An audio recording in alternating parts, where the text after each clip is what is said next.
तो hey guys, welcome to another video. And video start करने से पहले अगर आपने चैनल को सब्सक्राइब नहीं किया है तो पहले चैनल को सब्सक्राइब करें ताकि आप मेरी कोई भी नोटिफिकेशन जो है वो मिस ना करें। एंड अगर आपको एंड में वीडियो पसंद आए तो आप जो है एक कमेंट करके जाना कि आपको वीडियो कैसा लगा, क्या बेहतर हो सकता था और क्या नहीं। तो चलिए स्टार्ट करते हैं। तो आज का टॉपिक होगा how the formula 1 car start. तो एक फार्मूला 1 कार को स्टार्ट कैसे करते हैं। एंड मैं आपको बता दूं, ये जो अपनी नॉर्मल जो रास्तों पे चलने वाली गाड़ी है उससे बहुत ज़्यादा डिफ़िकल्ट है, बहुत ज़्यादा कॉम्प्लिकेटेड है। एक मिस्टेक एंड आपकी जो गाड़ी है वो रेस ट्रैक पे आएगी नहीं, वो रेस कर ही नहीं सकती। तो पहले जो है एक्सटर्नल हीट पंप से जो है जो इंजन का बाहर का है वो गर्म किया जाता है। एंड फिर उसके बाद जो है अपना इंजन ऑयल एंड कूलेंट जो है वो गाड़ी के इंजन के अंदर से सर्कुलेट किया जाता है with the help of pump. याद रखना, अभी तक इंजन चालू हुआ नहीं है, बस ये जो इंजन ऑयल एंड कूलेंट है एंड जो अपना इंजन का जो बाहर से एक्सटर्नल हीट दे रहे हैं उसे इंजन को अभी तक गर्म किया जा रहा है। क्यों? बिकॉज मैं आपको बता देता हूँ कि जो अंदर का इंजन है वो थर्मल एक्सपैंड हो जाए। मतलब मेटल कैसा होता है, जो मैंने पिछले 2 वीडियोस में बताया था कि वो गर्म होने पे एक्सपांड करता है। एंड जो फार्मूला 1 का जो इंजन है उसको अगर हम ठंडा स्टार्ट करेंगे तो उसके अंदर बहुत ज़्यादा फ्रिक्शन आएगा, क्योंकि उसका जो टॉलरेंस है वो बहुत कम है।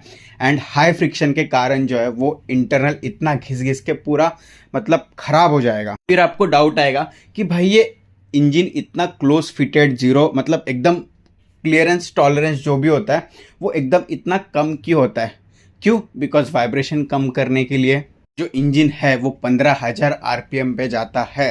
तो टॉलरेंस जितना कम उतना सही। तो जिसके वजह से जो है अपने को इंजन जो है वो एकदम क्लोज फिट करना पड़ता है। एंड वो इंजन को एकदम ऑप्टिमम टेम्परेचर पे लाने के लिए उसको पहले से बाहर से हीट करना पड़ता है ताकि वो थोड़ा एक्सपांड हो, वरना वो सिकुड़ जाएगा तो वो एक दूसरे से मतलब आपस में जकड़ जाता है, तो वो फ्रिक्शन देता है। तो ये जो engine oil and coolant and बाहर से एक्सटर्नल हीट देने का जो प्रोसेस है with the help of radiator के थ्रू जो है वो हीट देते हैं, ये एक समझ लो कि 1 आध घंटे का प्रोसेस है। एंड फिर जब तक जो है एक इंजीनियर होता है वो उसका लैपटॉप जो है जो फार्मूला 1 ड्राइवर है उसके स्टीयरिंग के यहाँ पे प्लग इन करता है।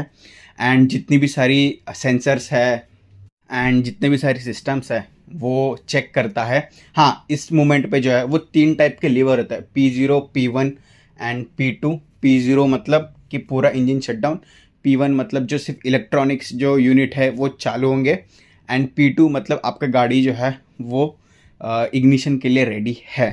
तो P1 लीवर पे करके जो है वो अपनी जितनी भी सारी सिस्टम्स है वो चेक करता है कि कोई सेंसर्स में गड़बड़ी नहीं है, या कैलिब्रेट करता है जितनी भी सारी चीज़ें। तो मुझे ऐसा लगता है 1 घंटे से 2 घंटे के बीच में जो है वो पूरा एक टाइम लगता है पूरा फार्मूला 1 इंजन स्टार्ट करने में। जो मैंने 1 घंटे से 2 घंटे का टाइम बोला वो इसलिए क्योंकि depend on the country to country. जहाँ पे ठंड है वहाँ पे हीट होने में ज़्यादा टाइम लगेगा, एंड जहाँ पे ऑलरेडी गर्म है तो वहाँ पे इजीली जो ऑयल एंड इंजन है कूलेंट है वो जल्दी गर्म होगा। तो इसके वजह से बोला है, इसलिए वो टाइम डिफरेंस आता है। जो लैपटॉप जब प्लग इन होता है टू चेक द सेंसर्स, तो जो कार के अंदर जितनी भी बैटरी एंड पावर सोर्स आती है वो एक्सटर्नल पावर सोर्स ही होती है, कार की कोई भी बैटरी यूज़ नहीं की जाती। तो एक बार जितनी ये सारी चेकिंग हो गई तो लाइट्स आते हैं, मतलब उधर अलग अलग कलर के लाइट्स होते हैं। तो ग्रीन लाइट आ गई मतलब आप सब चालू कर सकते हैं। एंड उसके बाद ड्राइवर जो है या तो अपने स्टीयरिंग में एक बटन होता है वो पुश करता है जिसको इग्निशन बटन बोलता है, या जो इंजीनियर होता है जिसके पास लैपटॉप होता है वो भी उसके लैपटॉप के थ्रू जो है वो इग्निशन देके स्टार्ट करता है।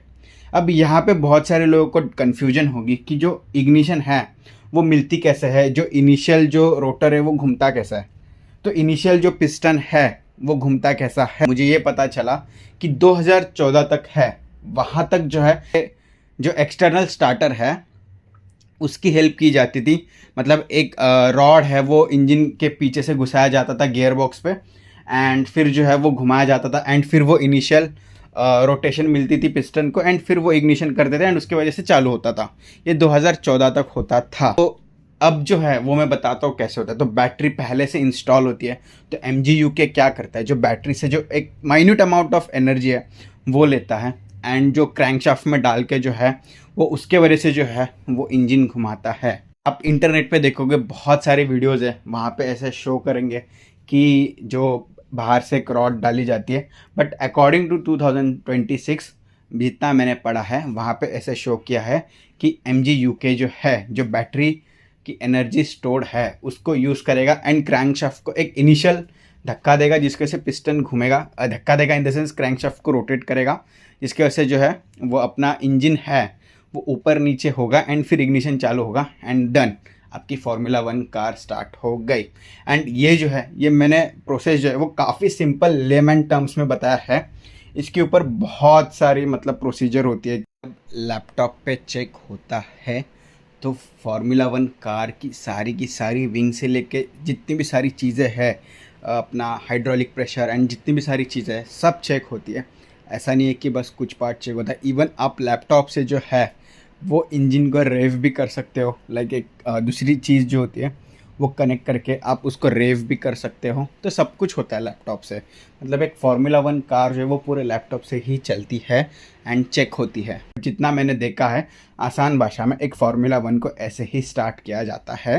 रियल रेस स्टार्ट होती है तो उसके आधे घंटे पहले एक रिकॉन लैब होता है कि आपकी गाड़ी जो है वो प्रॉपर कैसे वर्क कर रही है, जितने भी सारे सेंसर्स हैं वो चेक किए जाते हैं। तो जो रिकॉन लैब है वो इसीलिए है कि आपकी गाड़ी इग्निशन के साथ जो है वो कैसे परफॉर्म कर रही है। एंड इसी स्टेजेस पे मतलब बहुत सारी कार डिस्क्वालीफाइड हो गई है due to the some technical issues in their system ही वो। बाकी आप देखोगे कि जब भी फार्मूला 1 ड्राइवर का क्रैश होता है तो सबसे पहले जो है वो इंजन ही बंद होता है, या कभी ऐसे क्रैश वाले जाके जगह पे ठोक देता है तो आपको लगता होगा कि भाई ये इंजन को चालू करके क्यों नहीं कर सकता, बिकॉज वो काफ़ी कॉम्प्लिकेटेड है। एक सर्टेन टेम्परेचर पे जो है उसको मेंटेन करने के बाद ही जो है वो इंजन चालू कर सकते हैं, ना ज़्यादा कम ना ज़्यादा मतलब ओवरहीट। तो बहुत सारी टेक्निकल चीज़ें होते हैं। अपना इंजीनियरिंग का जो वो है वो बहुत इंपॉर्टेंट रोल होता है, टेम्परेचर का मतलब हर एक डिग्री टेम्परेचर का बहुत इंपॉर्टेंट रोल होता है। अपने कूलेंट का, कूलेंट भी ज़्यादा ठंडा नहीं चाहिए एंड कूलेंट भी ज़्यादा गर्म नहीं चाहिए, इंजन ऑयल भी ज़्यादा ठंडा नहीं चाहिए, इंजन ऑयल भी ज़्यादा गर्म नहीं चाहिए। तो जितनी भी सारी चीज़ें एक सर्टेन टेक्निकल स्टैंडर्ड्स है एंड उसी स्टैंडर्ड पे चलती है। तो कभी ऐसा एक्सीडेंट होता है चाहे छोटा भी हो तो ड्राइवर जो है जल्दी से जल्दी DNF किया जाता है, मतलब ही डिड नॉट स्टार्ट या डिड नॉट फिनिश करके। क्यों? बिकॉज ही रीज़न होता है, बहुत सारी टेक्निकल चीज़ें होती है एंड थोड़ा सा भी क्रैश हुआ तो सेंसर्स हिल गए तो भाई बहुत दिक्कत आ सकती है। एंड सबसे ज़्यादा दिक्कत जो है वो ड्राइवर की लाइफ को आ सकती है।